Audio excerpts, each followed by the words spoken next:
Hey, this is Julian from A Strange New Pod. This is Fatheree from Tex-Trek, a Star Trek podcast.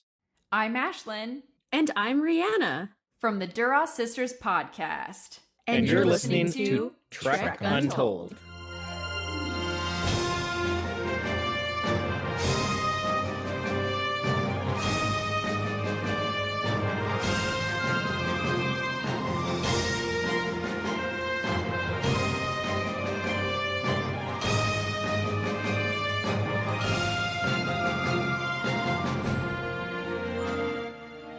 Hello and welcome to Trek Untold, the Star Trek podcast that goes beyond the stars. I'm your host, Matthew Kaplowitz. This week in the United States, many folks around the nation are celebrating Thanksgiving. Thanks to the pandemic becoming more under control, this year in particular seems to be the year that many families are finally reuniting. Airlines are operating at nearly normal operating capacity, and with many Americans vaccinated, it's become much safer to once again enjoy this holiday. So I decided to celebrate it on this week's episode of Trek Untold, and summoned a gathering of Star Trek podcasters to meet for the very first time and have a roundtable discussion about what it is we do. Joining the show today, we have Julian from Strange New Pod, Fatheree from Tex-Trek, and Ashlyn and Rhianna from the Dura Sisters Podcast. 4 guests, 3 different shows, all with their own stories and styles that make them stand out among the very full landscape of Star Trek podcasts out there. We're going to talk about why they started their podcasts and all the different moving pieces that make their shows come together, as well as learn about who these hosts are, how they got into Star Trek, and then of course just nerd out over our mutual love of this franchise. If you're listening and you've ever wanted to start a podcast, this show is going to be a good starting place to get an idea of what you can expect when you make your show, and how to stay motivated and become successful amongst so many other podcasts out there. And not to keep mentioning the pandemic, but really, during the pandemic especially, there was a big boom in podcasting as a whole, and Star Trek was, of course, one of those genres that got hit pretty hard with a lot of new podcasts showing up, including myself and one of the guests we're going to talk to today. It's definitely not an easy task to have a podcast while also maintaining a professional life and also having a personal life outside of all those endeavors. So this episode is definitely a good way for you to kind of understand what it is that we podcasters are doing and how we make our shows come together. This episode is also going to be a special one because this is an uninterrupted episode of Trek Untold. That means no ad breaks. That's right, because I decided to make that my holiday gift to you. However, we do need to talk about one very important thing from one of my sponsors, and that's Triple Fiction Productions. Every Black Friday, they do an amazing sale where they debut a bunch of items that are basically exclusive to only that day. This year, their epic Black Friday sale starts on November 26th at 1 p.m. Eastern over on triple-fictionproductions.net. If you're not familiar with who TFP is, they make Star Trek-inspired toys, playsets, dioramas, and prop replicas, full-sized, which is really, really awesome. We've taken a look at them on my YouTube channel a bunch of times. Love their stuff, and this year in particular, they've got some really awesome pieces. So what you can expect on this Black Friday sale is an Enterprise D bridge replica for the Galoob TNG action figures. Now, if you're a toy collector, you know that Galoob had originally had plans to make a full-size Enterprise D, as well as some kind of cardboard playsets. None of those ever happened, of course, because Galoob lost the license and gave up on it very quickly. But Triple Fiction Productions has picked up that slack many decades later, and now they've got your very own version of that Galoob bridge, which is awesome, has moving pieces. You guys got to see this thing to believe it. And their real big showstopper and their most expensive piece this year is a Borg Queen chamber, which has some lights in it. This thing is enormous. Again, you got to see this thing. It's nuts. I don't even know how he's making this, but wow. It's just, if you're someone who collects the toys like I am, this is like a centerpiece item to get. I really think Triple Fiction Productions outdid themselves this year. I mean, every Black Friday they do some awesome stuff, but this year really, there's some pieces that are really going to make it go wow. And best of all, Trek Untold has a special 10% off discount code for you as a listener of this show. If you use code UNTOLD10 at checkout, you'll get 10% off your purchase, not just on Black Friday, but on any day. But yes, as I mentioned, it does work on Black Friday, so you will get 10% off whatever your purchase is, excluding prop replicas for this Black Friday sale only. Normally, prop replicas will be part of that, but this time around, well, there's a reason why you can't get 10% off on props with this code, and that's because, well, TFP is doing a massive 50% sale on all Star Trek-inspired prop replicas. That is some massive savings right there. You're potentially getting some very massive pieces at an incredibly reduced price that you don't want to miss out on. If you're a cosplayer, this stuff is great. It's durable, it looks good, it's going to last you a long time, and at 50% off, you really don't have that much to lose. So keep in mind that any of the toy-related items, like the Enterprise D bridge, like that Borg Queen chamber, are going to have very limited runs. So you're going to want to make sure that you're on triple-fictionproductions.net at 1 p.m. Eastern this coming Friday to make sure you can get in on this sale. And you're going to probably be competing with me also for buying some of these things. But hey, if you do want to get a more close-up look, as I mentioned, head over to our YouTube channel. We're going to have a link in the show notes for the video I did showcasing all these new products. So you can get a real up-close look at them, and you're going to want to definitely do that. And I think that once you do actually see them, you are going to be going just as crazy as I am right now for them. And hey, shout out to my supporters on Patreon for helping financially support Trek Untold. They get to check out the show in advance, they get to see some of the behind-the-scenes work that goes on, and they also get to have the potential to ask some questions to future guests. So if you want to get in on some of that action, head on over to patreon.com/TrekUntold to learn about the different tiers and how you can help out this show. And if you're not already following us on social media, please make sure you do that by visiting @TrekUntold on Twitter, on Facebook, and on Instagram. Now, without further ado, let's get this mega show underway. Computer, access interview file. And welcome back to Trek Untold, and this is a real party today because we got a whole bunch of different folks here to chat with me. I'm so excited to be able to feel like, I'm part of the Star Trek podcast family today because there's so many exciting guests we have here, so I'm just going to let them introduce themselves. So folks, please take it away and say hi to the Trek Untold audience.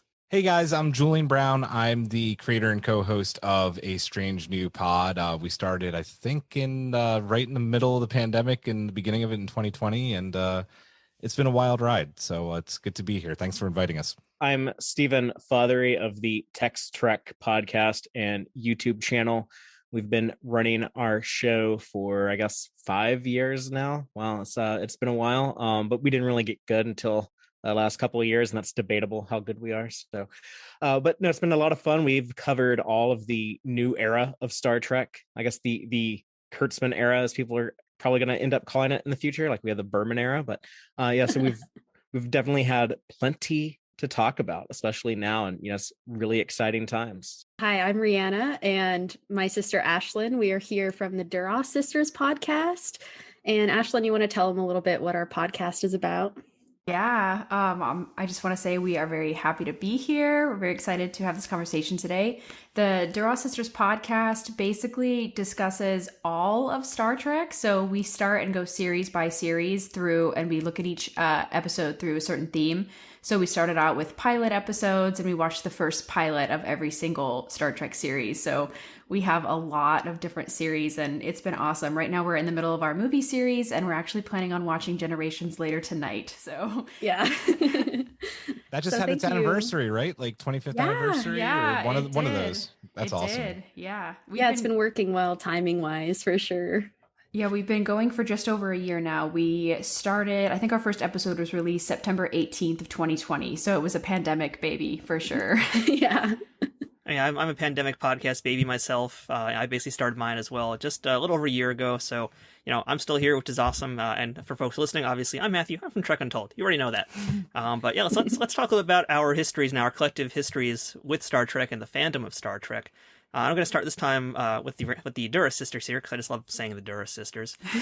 So, were you guys always Star Trek fans growing up? And this will be a question for everybody, but were you a Star Trek fan growing up? And really, when did you kind of discover a deep love and passion for the fandom? Go ahead, Ash. Okay, yeah. We grew up watching Star Trek with our parents. Our mom and dad would show us just random episodes of the original series, but it wasn't until Star Trek 2009 came out. And my mom saw the trailer for the Abrams movie, and she was like, what? You guys haven't seen any of the movies? What's going on? And so she freaked out and showed us all of the movies like over the weekend. And from that, we just like got obsessed. We started watching the with original series, and then just went chronologically in order of release. And that was when we were about in middle school. So we've been Trekkies for like 10 years or more now. Yeah, I was absolutely that middle schooler who would wear Star Trek t-shirts to school and just like geek out all day. I'd read like the physics of Star Trek in class. Like I just absolutely dove headfirst into Star Trek when I discovered it. And I think when we were younger, we would see it come on TV randomly. So I remember my first episode being the Changeling with Nomad, and he's like hanging out on this string or this like track, and it's just hilarious. I thought that the original series was so funny at the time. It was perfect for my like young kid humor. So I think that like Star Trek has always been a really important part of my childhood, but also an important part of like connecting with my family, particularly my sister. That's, I think, one of the reasons we've stayed so close and such like best friends throughout the years is because we literally have Star Trek to talk about all the time, and it can relate to so many other things in our lives. So yeah, it's been a really fun journey. Yeah, I guess I had an interesting journey to get to Star Trek. I love talking about this, but I didn't have, the family that like a lot of people talk about. They get into it through their parents or siblings or whatever, and I didn't have that experience at all. I think it's awesome for the people who did, but I was a little toddler in the 80s watching the other Star franchise, those movies on VHS, and that was kind of my jam from then on through all of my childhood until I guess the mid 90s was when I really started getting curious about Star Trek. I'd been aware of it. Like I knew, okay, there's like the dude with the ears, that's Spock. And then on the new one, they have like the guy with the visor from Reading Rainbow. So I was kind of aware of it. And I caught like a couple episodes, but it was when Generations came out and kind of the promotional material. And that was really when Star Trek was like really getting huge. There were so many just in the pop cultural lexicon, just constant references to Star Trek. The original series was still very prominent in our culture. Next Generation had just gotten more and more big the longer it went on, and now it was transitioning from TV to movies. There was DS9 and this new show Voyager coming out, and so it was right around then, around like Generation season 2, DS9 wrapping up, about to go into season 3, and Voyager coming out season 1. That was when I went hard. Okay, I'm going to start watching every episode of the show. It is great. I'm seeing the reruns of the original series, Next Generation. I kind of got into all 4 of those shows at the same time, and from then until now, I've just always I've plugged into every version of Star Trek, every iteration. I have my favorites, but I like all the shows. I see something that I can appreciate in all of them. And so, yeah, I've just been going hard for, I guess, what's the anniversary of Generations? 25 years? Yeah. Is that right? We're talking about that having its anniversary. So yeah, I guess for like the last 25 years, it's been a huge part of my life. Too huge, probably. Unhealthily huge. No such thing as it's like my favorite thing. Yeah, so lifelong Trekkie, born in the 80s. My first memory of Star Trek is actually being at it was an aunt or an uncle's house in Queens, and they gave me a VHS with the Undiscovered Country taped on it. And I think also Summer School was the next movie. It just kept taping, which was a really funny combination. I just remember the Undiscovered Country and like some TNG because my mom would show it to me while she was still alive. And syndication, because I think it was like season 1 or 2 when I was really starting to kind of like, be a kid who could watch TV. But Undiscovered Country is like my introduction to Star Trek. It remains my favorite of the movies. Generations is the first Star Trek movie that I actually saw in theaters, so it holds a very special place in my heart, even though I don't know what people's opinions are on it. It's got issues, but it's like I'm never gonna say anything bad about it because it's like my first in theater Trek movie. I didn't get into TOS until maybe like mid to late 90s. I think Sci-Fi Channel was doing a like one of those giant like marathons of it, and this is still in the day of VHS, so like tons and tons of tapes, just recorded it all and watched it. But yeah, I've watched every series except for the animated series, which I've watched my first episode of recently. But yeah, lifelong Trekkie, like Fatheree, it's my favorite thing in the world. So yeah, hence why we all have Star Trek podcasts, right? Exactly right, exactly. And by the way, Queens, New York represent. Yeah. Yeah, that's right. I don't know if I want to start asking controversial questions off this so early in the podcast episode here, but it's Star Trek the Animated Series. Canon, not canon? What do we all think here? 110% canon. It's always been canon. Gene Roddenberry said like 2 or 3 times in the 80s it wasn't canon, but he also said Star Trek 5 wasn't canon. He hated The Trouble with Tribbles, didn't want that to be canon, so yeah, it's canon. It's canon. I feel like Lower Decks has canonized it. Like we saw Giant Spock in season 2. We saw the remains. So I feel like it's real. It's all canon. There's a ton of TAS references in so Lower many. Decks. Yeah, I think it's definitely canon. Oh yeah, As it literally is transcending. Yes. But I used to be on the other side of that debate. I used to be adamant the animated series is not canon. Mike and Denise Okuda left it out of the encyclopedia. It doesn't belong. And then it was actually Aaron Harvey, who does the Infinite Treks podcast and the Drawn to Trek podcast, and co-wrote and designed the official guide to the animated series. He kept popping up on all these Star Trek podcasts I was listening to. He was all over Trek FM, and he guested on the Women at War. But I was like, who is this Aaron Harvey clown who's trying to say that the animated series is canon? But I reevaluated the animated series. Turns out I actually love a lot of those episodes. I'm a big TOS guy at heart. That's my second favorite. DS9 is number 1, but TOS is close. Yeah, DS9. Yeah. Woo! But yeah, it turns out like, the animated series is more original series. And if you like the original series, it's such a treat. Oh, there's 22 more episodes of the original series that you probably never cared about, but maybe you should get interested in them now, and learning about the history of that show and how involved Dorothy Fontana was, who's one of the best Star Trek writers of all time. So I've completely gone 180. I'm a born again Trekkie. I'm like, now, like I represent the animated series hard. I love that. Love it. I have no stake in it because I've only ever watched one episode, but I'm very much of the opinion on if it's been aired, if it's been televised, then it's canon, and you can't say differently. Star Wars Holiday Special, right? It's canon. We don't like to talk about that here. Yeah, I think one more thing I want to say is just like my sister and I right now we're doing a whole review of the animated series on our Patreon, and we just got to the Pirates of Orion, which is like such a wild episode and completely questions everything about the Orions because they're called like Orions. And Orions. So all these crazy research. But I mean, it's still like I can love it even if it's a little bit out of sync with the timeline. I'm like, I don't know about these random Kzinti wars, but sure. Like now they're canon, I guess. All right, so Fatheree, I want to ask you a question now, and then of course we're going to branch that to everybody who's here with us today. But podcasting, why did you decide to do a Star Trek podcast? How did this whole begin? What is the secret origin story of Tex-Trek podcast? Well, I guess we have to go back 5 or 6 years, but I was a dude who listened to like a lot of podcasts and watched a lot of YouTube videos about just nerdy stuff I was into, comic books, Game of Thrones, things that were popular back in the 2010s or 20-teens or whatever that decade's called. Was good. I remember that.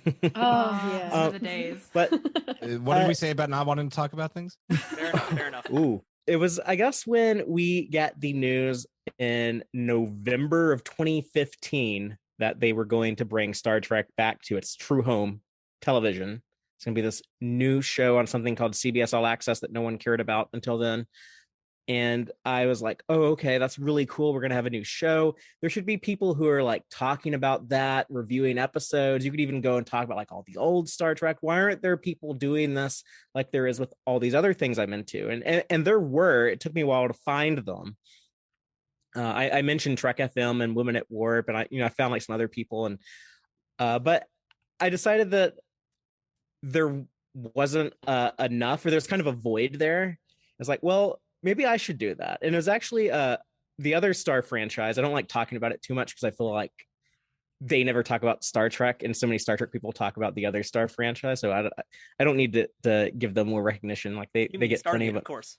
No, that's the other Star franchise. But then there's this YouTuber I followed called Hello Greedo, and he's like, hey, if you're thinking about doing something creative, just do it. Just make that extra push, take that extra step, and actually start doing it. Like, you don't want to regret not doing it, years from now looking back. And I was like, you know what? He's right. So that kind of inspired me. And I was like, okay, I'm going to do a podcast, and then I'll put everything on video and put that on YouTube and kind of go into both platforms, which was probably a kind of an elegant way to do it because I had very different areas where I needed to improve on, but I got better and better and better as things went along. And I'm really happy now. We do a live show every Friday, and we have new episodes to talk about each week, or sometimes 2 new episodes in a week, like right now. First time that's happened in 22 years. So I guess it was just because I felt like there wasn't a ton of that going on, and I kind of wanted to participate and add to it, because I felt like it was just something that was missing, which is crazy because now there's so many wonderful, great voices out there. And sometimes I wonder, like, oh yeah, do we really need like another like fat white dude in his 30s talking about his opinions on Star Trek on the internet? Like, am I actually like contributing anything? But it's fun. I love doing it. And I missed the first 50 years of Star Trek, but we started in the 50th anniversary, 2016. So my goal is to cover the second 50 years. So I'm going to go until we get to the 100th anniversary. If I'm still alive, then I might be like insane and senile, but I'm going to try to do 50 years. Then I'll retire. Julian, my beard brother with a Queen's connection. How did a Strange New Pod begin? Strange New Pod actually is the kind of culmination of a dare that I made to myself. I actually have another podcast, which I thought was kind of my dream podcast, film, gaming, pop culture. I was like, I'm going to do that. And we started talking Star Trek Picard on there. And meanwhile, Disco season 2 was going on, and Captain Pike, who I'm a hardcore stan for, and just the Cage and the Menagerie, like those are just, I love Captain Pike. So I kind of had this unconscious dare in the back of my head that if they did greenlight Strange New Worlds, that I was going to start a Star Trek podcast, because I needed to talk about that show. It was completely selfish on my part. I'll be 100% honest. I was just like, I'm going to do this because I want people to hear what I think of Captain Pike on this beautiful brand new Enterprise that they redesigned and yet kept so faithful to the original. And that led me to asking a friend of mine from another podcast, Eric from Geeks with Kids, if he wanted to do it with me. And he was like, yeah, absolutely. And he's the guy on the video, and he's like, if we do this kind of like Fatheree and, you do live, he's like, let's do this live on Twitch every week. So we do a live show on Twitch as well. And I wanted to make sure that, again, wasn't just like white dudes on the show. So I feel like we really strived to put out a show that is like very diverse. I'm like, I think really and me and Hawk are like the whitest dudes on there. Eric is Filipino. Brittany, our co-host from my other podcast, she's LGBTQ, which is awesome. And then Erin is also LGBTQ. We added her on later on. And Giraffe is a beautiful brown woman, and she is great. And we really wanted to be diverse, and we just started out by kind of talking about the Cage and the Menagerie, and doing deep dives into Kirk and Spock, and not there's a lot on number one, and then it got into just organically talking about new Trek. So Discovery, Lower Decks was actually the first show that we really covered, so that's kind of become like our baby. We love Lower Decks on the show. So the other biggest thing that I wanted to make sure when I created Strange New Pod was that this isn't a knock on other shows. I think there's definitely a place for it, and there's shows that I listen to that do this, but like I feel like a lot of the Star Trek podcasts that are out there follow a very like scripted format, and you can kind of like hear that like an inflection in tone. And I wanted to make sure that there was an option where people were getting reviews and opinions about Star Trek that sounded like we were just sitting on our couch talking. And I think that we do that for the most part. Like I definitely create a script, but when we're just talking, I hope that we're giving off the energy that we could all just be sitting on our couch. So that was the goal there. Rhianna, Ashlyn, I believe you guys started, I think, fairly close to around the same time I did, in fact. So yeah, I'd love to hear a little bit about how you guys began the show. Yeah, we have been literally talking to each other about Star Trek forever. And so one trip we took to Oregon, we were hanging out in Portland, driving around, listening to the Dear Hank and John podcast, actually, and just loving the format, just thinking about podcasts in general. And then I turn to Ashlyn and I say, we should start our own podcast. Like, we literally talk about Star Trek, and we can talk about it for 3 hours. So why don't we like record what we're talking about and start to get this going? Yeah, that's really how it began. And that was a really long road trip. It was like a cross country thing where I like picked Rhianna up in Utah, and then we drove to Oregon. So we had a lot of time alone together in the car.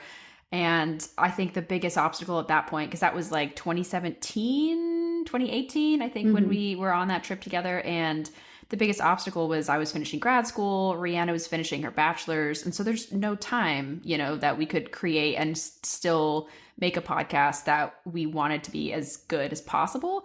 And so when the pandemic hit, we kind of looked at each other and we were like, okay, well, we have no excuse now. We both temporarily moved back home to be with our dad and live with our family. And so we were like, okay, let's do it. If it was kind of similar to what everyone was talking about, like, if we don't do it right now, we're going to regret it, and time's just going to pass us by and we're always going to say, we should have done that podcast. And so at the end of the summer, I think we recorded it. We recorded our first episode in August of 2020. And then it took us like 4 weeks to edit because we had no idea what we were doing. We were figuring out the software. Rhianna had previously had some podcasting experience with her job, like editing podcasts. And so we just went from there, and we decided to do full series lengths because we both love all of Star Trek, and that's how we initially watched it together, was starting with the original series.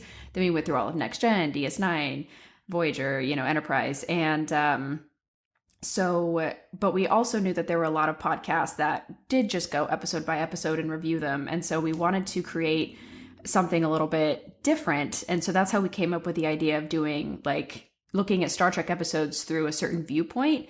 And so we started with the pilot episodes, which is a great way for us to start too, because then we got to kind of refamiliarize ourselves with a lot of the pilots in the series. Like, I hadn't seen the Enterprise pilot in like 7 years, Yeah.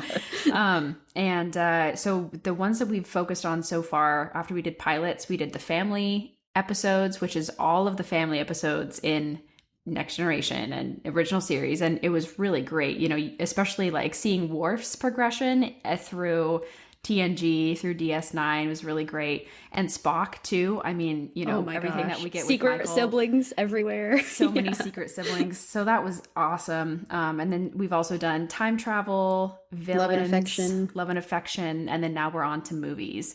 And we really have infinite ideas for the series. So I feel like we can just keep sustaining ourselves, as long as we want.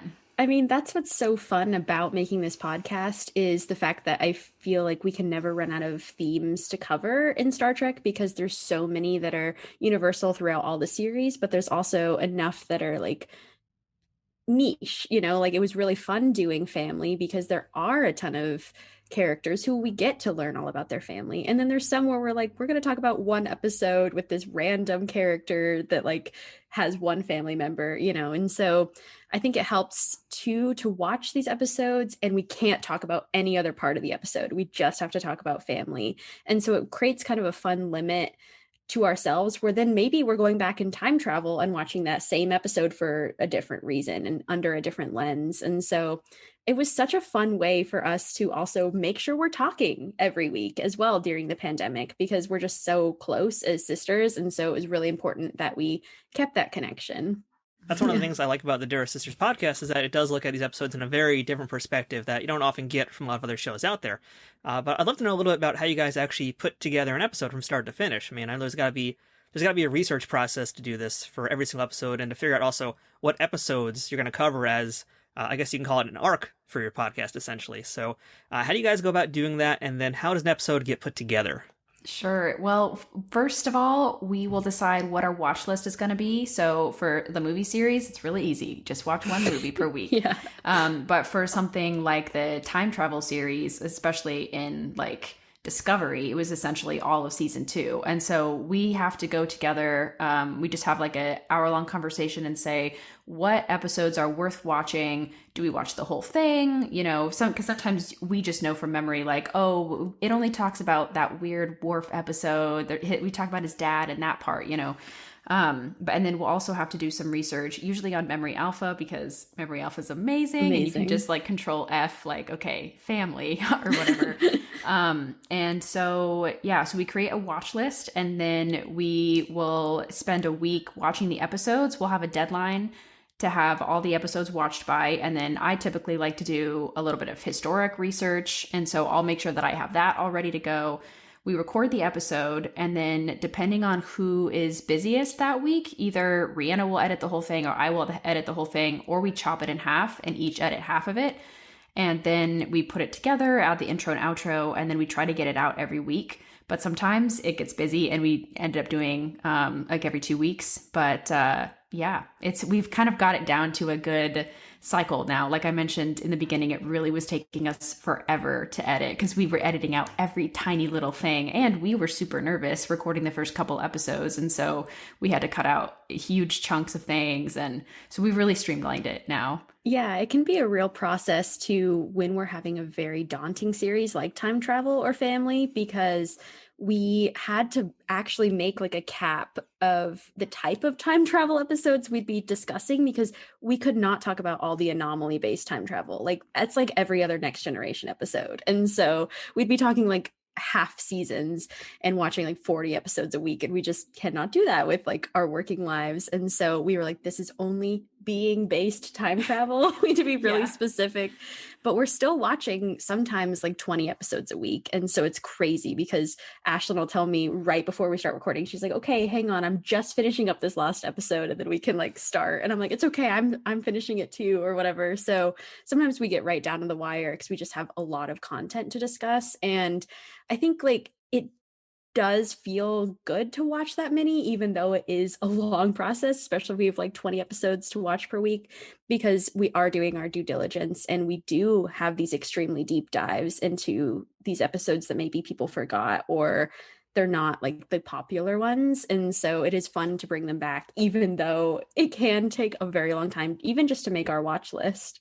Julian, Fatheree, I know that you guys do live shows as well, which is a whole other can of worms. I don't do live shows for a reason because they are tough to produce. So let me start with you, Fatheree. Talk to me about how you guys do your live shows and what your shows are like each week, because you're doing a bunch of things out there. You guys are busy. Oh, God. We had talked about going live for a while because previously we would just pre-record everything in my living room. We just all sit together around the mic, around the camera, so that we'd have video to upload, and we would discuss an episode. I'd go edit that, and I would add in some pictures, make it like a little bit more visually interesting. I'll add, screenshots from episodes and stuff, whatever we were talking about, and then release all of that. When the pandemic hit, though, it made me realize, oh yeah, we need to go ahead and switch to going live now because we're going to be recording remotely. And that was also around the time that StreamYard started getting popular. So this is probably like more technical inside baseball stuff than your average listener is going to care about. But we started using that. And in a lot of ways, it really has helped because I can do a lot of the work ahead of time. Makes it like my Thursday nights are very hectic because that's when I'm getting ready for our Friday show. And I also have a normal 9 to 5 to work. But yeah, so I go and I still prepare like a visual presentation for our video content, but I also have to make sure that our conversation stays listener friendly so that the podcast people can follow along and know what we're talking about. And I don't know. It's a lot of work, but I'm always at the end of the week, like when we're done, when we finish a stream, when I go and edit the audio and release that, I'm always happy and glad that I did it. So it's it definitely pays off. It's kind of its own reward, and our focus has always been to provide a very like overall deep look at an episode. So I mean, there's guys like Mission Log who cover every episode of Star Trek, and they do a really good job talking about like like the meanings of episodes and the writing and a little bit behind the scenes stuff. They do a great job at that. Then you have dudes on YouTube like Trek Yard. They'll talk about every little variant of a tricorder or different ship or phaser, all like that technical stuff. So we're kind of like somewhere in the middle between both of those. We try to look at the writing, the structure, the cinematography, the just overall presentation of an episode, but also kind of get into the nitty gritty of the Star Trek technical details and the continuity and how it fits into the canon and all the little references. So sometimes I kind of feel like a jack of all trade and master of none, because like what's our focus? Our focus is kind of everything. We just want to like take a deep look at the whole episode. But yeah, that's what we do. And doing it live every week, it is a lot of work, but it's a lot of fun. And Julian, I know you've got a pretty similar experience, and your show has a pretty large, I guess let's call it a bridge crew, if you will. You guys have a lot of folks on the show too. Yeah, we have a lot of different hands in it. And everybody's, doing something. A lot of the bridge crew also do, work on our social media, but kind of the week starts on Monday, right? For getting ready for a Thursday show, because that's when CBS, puts out the promotional material, and that gives us the opportunity to make our promotional material for the pod. So, we know that people know to come watch and listen. I'm on the audio end, and we early on we tried kind of like flipping around hosts, and it just kind of organically went back to me hosting. I think it's a little bit more organized that way. But then Eric is our stream manager, and he does everything through OBS. He is the one who keeps the view screen on. I've tried it and failed every time I've tried to do it. He's the master. But the thing with our show too is that we try, we have a pretty big Discord following. So we do mailbags on our show, and on our live show we really get our listeners and people who are watching live involved, read their comments, read their mailbags.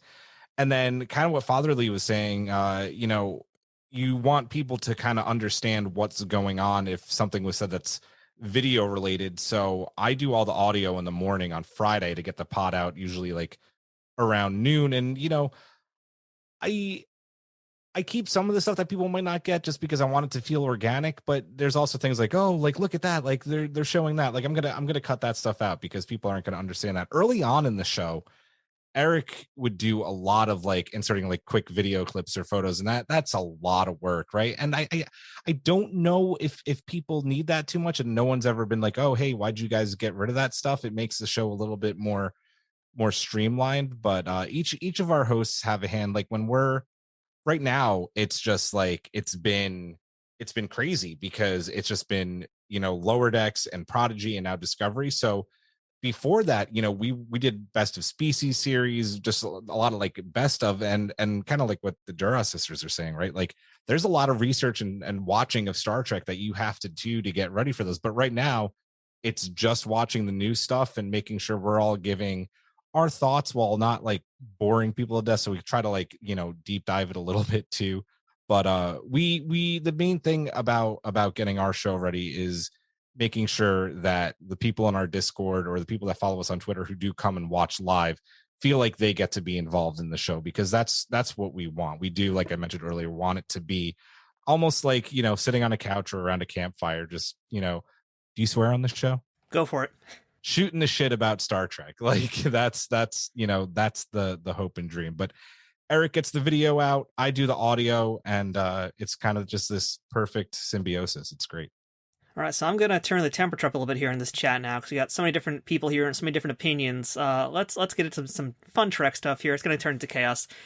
First question, I'm just gonna go right for the jugular here. Did Janeway do the right thing with Tuvix? Yes. Yeah. Yes. No hesitation. No, Tuvix is, I mean, come on. Tuvok and Neelix have to be separate. That is just too scary for me. I think Tuvix was a great character, but I think that she did the right thing because that's what Tuvok and Neelix both wanted. So yeah, I side with Janeway on that one, but I do appreciate how kind of brave the show was to go there. They could have easily have just tweaked it a little bit, made it where, oh, if we don't do this, he might die and he just won't exist at all, and we'll lose both of them either way. So, but they didn't do that. They just straight up made it like, no, Janeway's going to have to make a really tough choice, and here's the choice that she made, and there it is, and live with it. Yeah, I'm so strong, like opinion on it. Like I have such a strong opinion on this. Like I've never quite understood like the constant like arguments or like justice for Tuvix. I'm just like, Tuvok and Neelix are very, not that Tuvix isn't a unique character, but these are the two characters that are on the show, not this one. I've never understood it. Tuvok and Neelix separate is the way to go. They didn't want to be combined. So. No, yeah. no one, yeah, like no one asked for a transporter malfunction to happen. No, but Tuvix has a right to live. That's true. They are. They're like, both still alive. Yeah. And they don't, I feel like a lot of fans don't give the same sort of flack to Archer when he kills Sim, Tucker's Sim. So I'm like, is it because Janeway's a woman captain? Are they giving her more shit for that? Or is it just like, I guess Sim was a little bit of a different situation, but not really. It's still a very controversial episode. I think Archer made the wrong decision there. I mean, that's the It was dark. Yeah, it was dark. I think Archer made a lot of bad decisions in general, but that's a whole nother can. That was an episode written at the last minute under very chaotic circumstances, and so if it's fun to hear Manny Koto tell the story of how that episode came to be. That's so cool. Yeah. Well, maybe not quite as controversial, but I think still a pretty big one here. Is Star Trek V secretly a good movie? It's a bad movie with good parts in it. I think it there's other Trek movies I like less. So yeah, I agree. I think it has the best one-liners too. Like if I'm accidentally quoting a Star Trek movie, it's probably Final Frontier. And I also think it's like a comfort movie for me. If I'm feeling down, I really want to see them go camping, you know? Yeah. Yeah. It has a lot of great character moments that I don't think we get in some of the other movies. And motion picture is my least favorite, I think. So. And Sybok is a cool character. Sybok is a very unique Star Trek villain. He seems like a really cool contrast, kind of a foil to Spock. He's likable though. You kind of even though like you disagree with what he's doing and the actions he's taking, he has that charisma, and you can kind of understand that he means well and sympathize with him a little bit. Totally. Yeah. If the Strange New Worlds writers are smart, which they are, that's a great writers room. They'll bring Sybok in at some point. For that would be what great. We were wondering. That needs to happen. But listen, I you guys said it. The camping scene is great. Do I love the movie? No. It's cheesy. What does God need with a starship? But it's cheesy fun. It's not bad. Insurrection's way worse. Yeah, no argument there. Insurrection is boring, and I'm a Nemesis sympathizer. I'm sorry. I'm so sorry, Julian. And I know I discredited this movie earlier for being a big part of what pushed me into the Trek fandom, but Generations is actually my least favorite Star Trek movie. Me too. I really have a hard time with how Kirk is written. They kind of made Kirk suck to make Picard look better. Yeah. No, like Captain Kirk is, regardless of how you feel about William Shatner, Captain Kirk is actually pretty damn cool and is kind of a badass at what he does. And they kind of character assassin. They did him real dirty. They did him real dirty. A bridge could never take down our captain. Like, come on. No. And I will say one last thing about Star Trek V. It did give us a pretty awesome piece of merchandise, and that's the Kraft marshmallow dispenser. Oh yeah, that was a real thing. They actually made that. Look it up on eBay, folks. If you don't believe me, it's a real thing. There's actually a really cool. Has anybody read the autobiography of Mr. Spock yet by Una McCormick? There's a great little throwback to Star Trek V in there. The Bones Beans recipe is actually in the book, so it's amazing. Really neat. Beans and bourbon. Gotta have that. Yeah, an explosive combination. Yeah. See, they were doing fart jokes long before Star Trek Prodigy ever did it. Exactly. True. So what would be any of your favorite guilty pleasure Star Trek episodes? Like for me, I can actually watch Move Along Home, and I actually like Move Along Home. But how about you guys? I mean, aside from Move Along Home, if you guys like that one or don't, let me know. But what is your favorite guilty pleasure episode of Star Trek? I'm going to say I Mud. I think it's a really funny one. It's got a lot of like just slapstick humor, which I was so into as a kid. And so I think growing up watching a lot of, especially TOS, even though they're campy and cheesy now, when I go back to watch it, I'm still like, this is good fun. And it's way better than Mud's Women. So I'm like, I'm glad he got a better sequel that's like more justice. I think for me, Spock's brain came to mind. I don't know why I love it so much. I think because it's the opening episode to season 3, you know, like they should have like a crazy awesome episode, but no, it's just like Leonard Nimoy walking around brainless for an hour. And I love it. It's very McCoy heavy, and I'm such a McCoy stan. So I love Spock's brain. If I'm feeling down, that is going to make me really cry with laughter. It does kind of set the tone for season 3 too. It really does. It is kind of an appropriate season opener, but that's a good one. Yeah. I don't really have guilty pleasures. All the stuff I like is good, and all the stuff I don't like is bad. No, I guess I also like Move Along Home but I actually think it's good. I think there's like good stuff in that. I think it's a fun watch. I love all the Ferengi episodes in DS9. I know a lot of people are down on those. Yes. I guess I kind of like the Paradise Syndrome, where Kirk got hit on the head and thought he was an Indian. Doesn't age terribly well. Like a lot of our media doesn't. But yeah, I don't know. For some reason, it's just a lot of the stuff in there is just kind of cracks me up. Oh, he's a god. He breathes life into the dead, and Kirok. He's like called Kirok. I don't know. Kirok. Warp 11 made a really funny song about that episode, I think, called Kirok. Yeah, that's a lot of fun. What's her name? Miramoni. Miramoni. Yeah. So David almost had a sibling in that episode, but then she died pregnant, and he lost his sibling. Mm-hmm. That was Kirk's one true love next to was her name Edith in City on the Edge of Forever? Edith Killer, Edith Killer, yeah. That episode still. I mean, you could just go back and watch that episode of Star Trek anytime. Speaking of media that doesn't age well, this isn't my episode, but it was gonna be, and then I remember what my real guilty pleasure one is. Up the Long Ladder, though, it's extremely racist and extremely sexist, but it's funny as hell. It's the one where they beam up like the Irish settlement into the cargo bay, and they have like sheeps, and like Picard, just the entire episode is just like, what the hell have I beamed aboard my ship, and why is this guy creating a still in my cargo bay?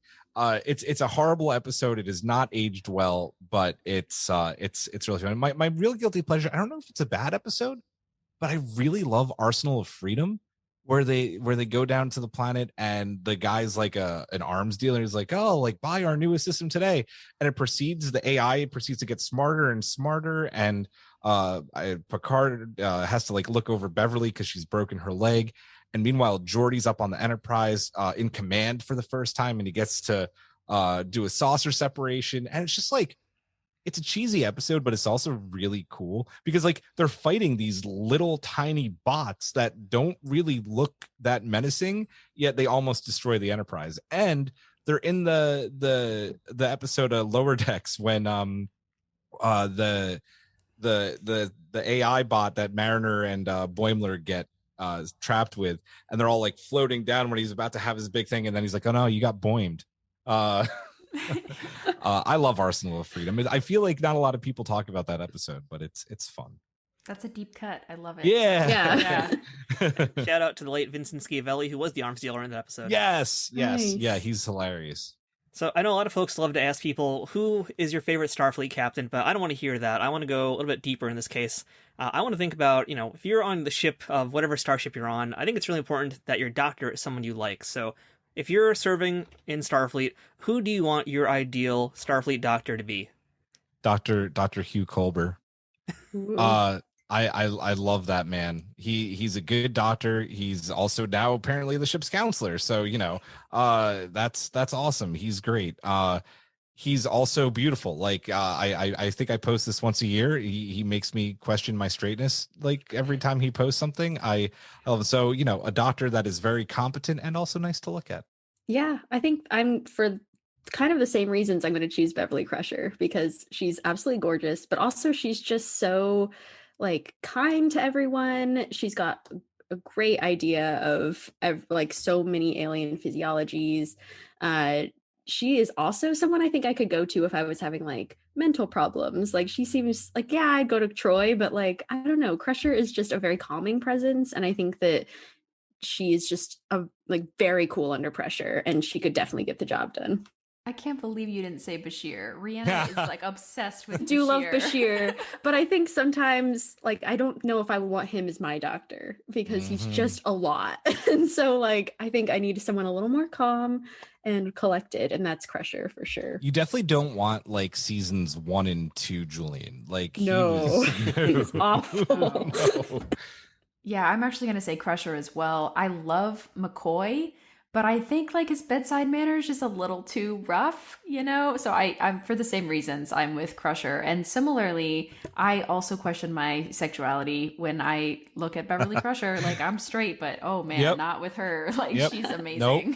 Have you seen his abs? Like, symmetrical. Those abs, they're just Yeah. Has everyone seen the first episode of Disco season 4? Right? Yes. Can I mention something from? Okay, it's like, when they're moving the debris in the shuttle bay after the collision, it's like he doesn't need Tilly's help. Like, that guy is ripped. He can just like throw that stuff. Superman lifts it. And he's like his frame. He's a small man. If you see him in real life, he's tiny, but like he has so many muscles packed onto like this little tiny body. It's really incredible. And he's almost, I think he's turning 48. Like, I want to look like that What? at 48. Yeah. Yeah. Crazy. Just a walking 12-pack of abs. Yeah. Yeah. As far as like favorite doctor, that's a hard one for me to pick because I think all the doctors in Star Trek are really great characters except for one, but I'm not sure if I should say which one I think doesn't measure up to the others. But if I had to pick one for myself, I'd probably go with Dr. McCoy, just because I feel like I could bro out with him like Kirk does. Like, we could drink whiskey and talk about, I don't know, just whatever, just be like cranky old bastards together. Seems kind of fun, I guess. And I'm going with Phlox because why the heck not? I want Phlox. Yes. Phlox. Underappreciated, but he's I think he'd be great to have on a starship. If you're going to be on a long journey, you got to have Phlox with you. So you guys have all been doing this now for, I think, long enough to have, I think, a response to this question here. And that's, what's something that you know today about podcasting that you didn't know back when you first started that you wish you could have told yourself? Don't over edit. Like, I used to over edit to the point of tears, and it got bad. Like, especially episodes that I really cared about. Like, I'd go in with like an extra keen eye. And I know that there's, and I know that there's different camps in this, that, you should edit out every and every and I'm like, no, like, that is how people speak. It's natural. You want to hear how people speak naturally. You don't have to edit every single one of those out. The only thing that I will constantly edit out every single one of them is like when people go like, it's just a personal choice, but like, I used to just over edit and take hours, and you really don't need to. Get out what's important, get out mistakes, but don't overthink it. I wish I had known that a couple of years ago. I think we can resonate with that too about over editing, but I think my number one thing I would tell my past self a year ago is that there's no such thing as a perfect podcast. And I think I was very stressed in the beginning about making like every episode absolutely perfect. But the problem is that what makes it perfect is that we're being authentic with each other, and like we're having a good time. And even if like this audio level is too loud at this point, like we're going to do our best to fix it. But I think just to not stress so much about like those little details and things like that, and that it's more important that we're being genuine rather than making the best podcast of all time. Because that's, what does that even mean? Yeah, I think in that vein as well, like I'm starting to get better and not having to feel like I have to know every single fact of every single episode we talk about in an episode of our podcast, because that's just too much information. And I think I obviously pride myself on being very knowledgeable about Star Trek and knowing so much about these like very niche things in Star Trek, but also it's okay if you forget an actor's name, like just look it up during the podcast, and I think that it's something that I would create these pages of notes to have before, and then realizing, oh, it's just a quick Google, like it's not the end of the world. And these are things that I need to be telling myself, like don't over edit to the point of tears. Don't stress about not knowing everything. But I'm gonna bend the rules here a little bit. Like instead of saying something that like I wish I knew, I'm gonna say something that I'm glad that I knew, that I heard from someone. I can't remember who, but someone told me about like creating content a long time ago, and this has always helped me.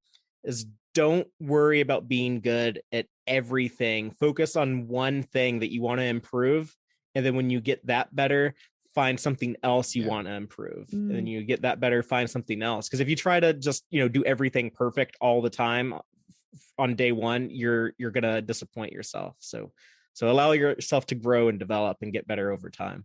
I love that. That's awesome. Yeah, that's cool. So podcasting is a pretty competitive landscape. Even if we're not directly competing with each other, there's a lot of podcasts out there in the market.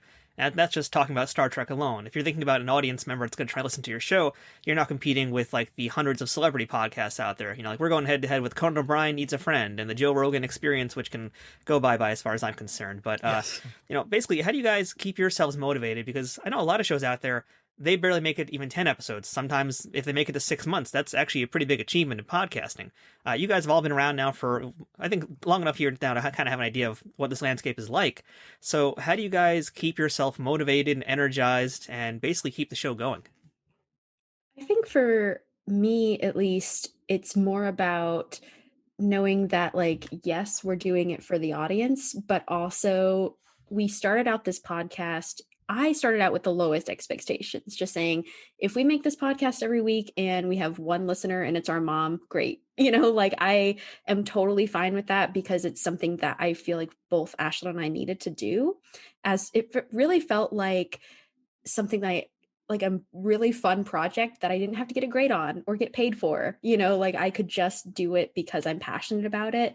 And I think that's what helps remind me if we're having like a low listener week or not a ton of interactions on social media.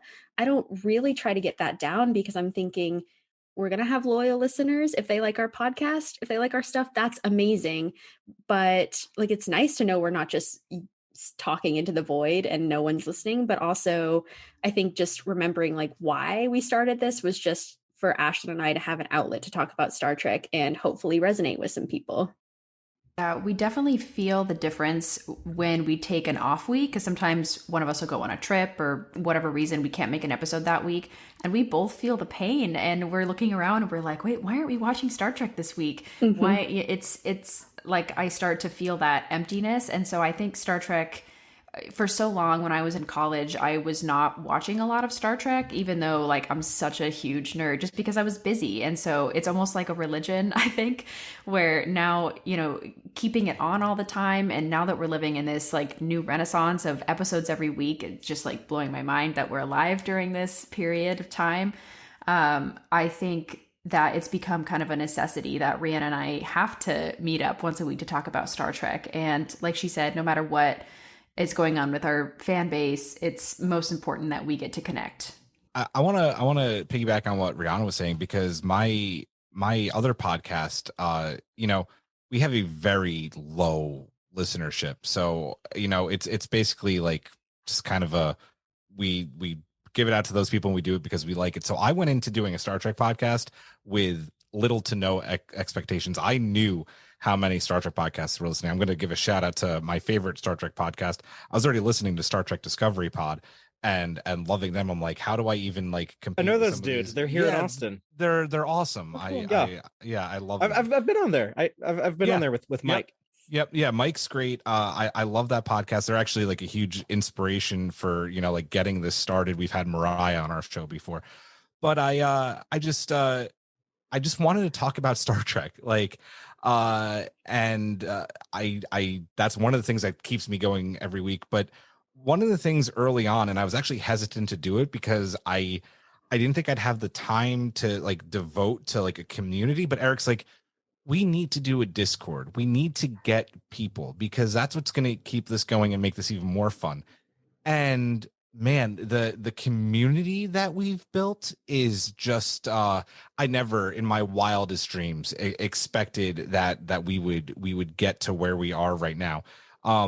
So between wanting to just watch and talk about my favorite thing in the world every week, we have these people who are excited to hear us every week and give us their thoughts and give us their mailbags and, you know, interact with us on social media. And it's this beautiful thing. And I mean, that's like motivation enough. I'm so thankful, and I hate the word, but I have to say it in this situation. Like, I feel blessed to have that community, because it keeps me going every week. Like I will admit this on this show. Sometimes recording our other podcasts can be a bit of a labor of love. I cannot wait for Thursday every week. And editing isn't my favorite thing in the world, but I can't wait to wake up every Friday morning and get in front of my computer and get our show out. It is the highlight of my week. Yep. Julian, you took a lot of the words I was going to use out of my own mouth. I mean, like no, it's great. Like I definitely, I get that same feeling about, you know, doing this every week. And when we did the 23 weeks of Star Trek, live last year, when we had a season of Lower Decks and a season of Discovery, and then that was our first time going live weekly, and just like coming off of that, it was like so much work. But I felt like Picard and Star Trek Picard, when he's like, I don't want the game to end. I mean, like that's how I felt. It's like no, like there's no new Star Trek. Like, what do I do? I mean, don't have that problem anymore. But as far as like the motivation to keep going, it's something like I'm aware of. I would be talking about Star Trek nonstop to anyone who would listen. That's what I did when I was a kid. When I was watching Voyager and DS9 every week, I'd want to talk about it to people. None of my friends cared. None of my family members, a couple cared, but most people did. But I didn't care. I just wanted to get that out, all these feelings and ideas and thoughts. And so I would basically be doing this anyway. So why not do it in front of a camera and a microphone? And that interaction that Julian talked about, we don't have a mailbag segment. We call it Subspace Transmissions on my show, because I like to give stuff corny names. But yeah, we just renamed our polls after months of Brittany bothering me about it to the Subspace to poll. So I'm with you. I get it. Yeah. Nice. But yeah, like I love hearing back from people. Just someone today, I want to give a shout out to a dude goes by Trekkie Dave in Alberta, Canada. He just launched a YouTube channel recently. He talks about like a bunch of pop culture stuff, but he's fighting cancer right now, and this is what he wanted to do with his time was get his ideas out to the world. But I got a wonderful message from him today saying that he was looking forward to our show tonight. Day of recording, we're going to be talking about the SCO season 4 premiere and the new episode of Prodigy. So yeah, like knowing that like people are out there and they want to engage, like it just that gives me the fuel to engage back. And yeah, it's like I like maybe unhealthy, but like it'd be hard for me to stop at this point. It's a lot of work, and I've learned I'm kind of a control freak. I try to like just do everything myself to make sure it gets done. And I don't like being in charge of things. I don't like bossing people around or telling them what to do. So I just try to do it myself. But it is something that definitely like eats up a lot of my free time. But yeah, I don't know how to not do it at this point. All right, you guys, so we are talking podcasts today. I know you guys have had all sorts of different guests on your shows. You've covered all sorts of different topics on your shows. But I'd love to hear, if you can get someone in the hot seat with you, who would be the ideal guest, living or dead, that you'd want to talk to on an episode of your show? For us, I think I speak for most of the Strange New Pod crew right now. I think our dream, our current one, is to get Jonathan Frakes on the show. We would just love to pick his brain, not only about playing Will Riker, who's my personal favorite Star Trek character next to Captain Pike, but also about his vast, library of directing credits, because he is such a talented director. And I know that he could not only talk about the kind of geeky stuff about Star Trek, but also all of the cool details about what happens, behind the camera and what it takes to make an episode of this show that we all love. So yeah, Jonathan Frakes. I mean, I think for me, because we're doing our movie series right now, I would really like if we could get any director, really. I mean, it'd be wild to get William Shatner, but if he could talk with us about Final Frontier, I'd be like, all right, sure. But honestly, I'd rather have like, I don't know, maybe a director, maybe like Harve Bennett, or someone who really knows deeply about the production of Star Trek films. Abrams. I mean, I think it'd be so fascinating to have that lens as a part of our movie series to really just like bring it up to that next level. I'm thinking about Kate Mulgrew. I think I've always been obsessed with Janeway, and I love her memoir. Born with Teeth is an amazing book. I think talking to her about Janeway, and then also now that she's in Prodigy, I would just love to hear about all of that. She's definitely a wish list for me. I would really like to have Patrick Stewart on the show, because I feel like that's like the biggest name you could get in the whole franchise right now. But if we're able to bring people back from the dead, I really would like to talk to like Dorothy Fontana or Gene Coons. But I think I would just ultimately have to decide Gene Roddenberry, just to go back to the very original conception of the show, and just pick his brain about a lot of stuff. And his life, he had such an interesting life leading up to the creation of Star Trek. A lot of people don't know that he was born in El Paso, Texas. So Star Trek was created by a Texan. You're welcome. So That's awesome. We gave y'all the creator of Star Trek. But yeah, just I would really want to get some insight into at what point did he know like how big of a creation this was going to grow into. And there's kind of different facets of Roddenberry, you know, like 1960s Roddenberry was kind of a different dude than the guy going on a college campus tour in the late 70s. He's kind of different dude from the guy working on Next Generation in the late 80s. So it would also be like, which version of Gene Roddenberry do I want to talk to? But yeah, I think that'd be the go-to if I could pick anyone from throughout all of time and space, living or dead. It would be the great bird of the galaxy. So I want to thank everybody one more time for being part of the show this week. This was really awesome. We get to chat with everybody and get to meet everybody. And now one last time, also most important thing here is make sure you guys plug your shows. Julian, go ahead. Tell us how everybody can listen to A Strange New Pod. Yeah, just real quick, Matthew, I want to say thank you for having us on to do this. But you can follow us on Twitter and Instagram at Strange New Pod. And then we go live on Twitch every Thursday night at 9:30 p.m. Eastern Time, twitch.tv/Strange New Pod. And we also have a website, strangenewpod.com. Pretty easy, pretty simple. Well, you can catch us every Friday night live on YouTube at 7 p.m. Central if you want to check out the live video show. And then you can listen to the podcast wherever you get your pods, either late Sunday night or early Monday morning. And you can follow me on Twitter at Tex-Trek.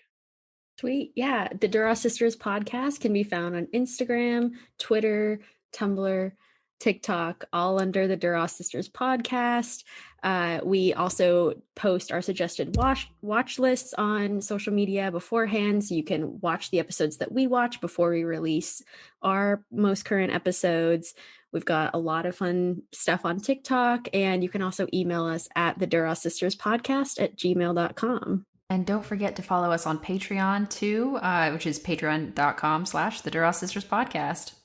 If we're plugging Patreons, patreon.com/Strange New Pod as well. Yes. Support local podcasts and independent podcasts. Julian, Fatheree, Rhianna, Ashlyn, this has been really great. You know, like I kind of live over on Trek Untold Island where I'm very isolated from the rest of the world. It feels like it's just me doing my show by myself. And, you know, like I see you guys basically all the time on social media, but I really don't interact too much with people in general. I'm not too good at that thing. I'm not too good at the whole social media part. So it's really been, honestly, really great to actually be able to meet all you guys face to face and just talk Star Trek, talk podcasting. You know, it's doing podcasting, you know, it's fun because you can have all sorts of different guests on from all over the place, but it is a community of creators. And I feel like so often we kind of forget that and we don't get a chance to really mingle with each other. So, you know, truly, this has been really great for me to be able to meet all you guys. And I hope maybe we could all do some work together at some point. I mean, now we all know each other. So now we're not quite family yet, but hey, it's close enough, right? Absolutely. Well, thank you for bringing us all here and allowing us to introduce ourselves to each other. Yeah, this is wonderful. So awesome. Thank Thank much you for having us. Yeah, this has been a great. So again, everybody out there, make sure you check out all these shows. You got now a lot of things to listen to every week. If you're not already listening to these guys, you should be. So again, everybody, Julian, Fatheree, Ashlyn, Rhianna, thank you again. You guys are awesome. And we will see you guys hopefully down the line. Until then, LLAP. That's it for this week's episode of Trek Untold. Don't forget to follow us on Twitter, Instagram, and Facebook at Trek Untold, which is just one word in all those platforms. If you're listening to this on iTunes, Spotify, Google Podcasts, iHeartRadio, or any of those other locations, please leave a positive review and a 5-star rating if you can to help show other listeners how much you like this podcast and spread the word. If you're watching this on YouTube, please like the video, leave a comment, and subscribe to our channel at youtube.com/nerdnewstoday. If you're enjoying Trek Untold and in a position to financially support the show, I hope you consider being one of our Patreon supporters by visiting patreon.com/trekuntold, where you can help us out for as low as $2 a month and get some pretty sweet perks. Shout out once again to Triple Fiction Productions, who you can check out at triple-fictionproductions.net. If you're a collector of Star Trek toys in any size or scale, or enjoy prop replicas, you're going to love the quality of their 3D printed products, and I'm sure you will be a repeat customer.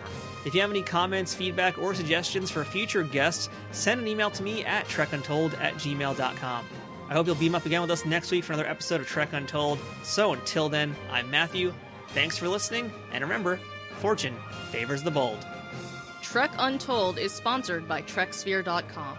promoting fan-produced Star Trek content in all forms, is powered by the RageWorks Podcasting Network, and is affiliated with Nerd News Today.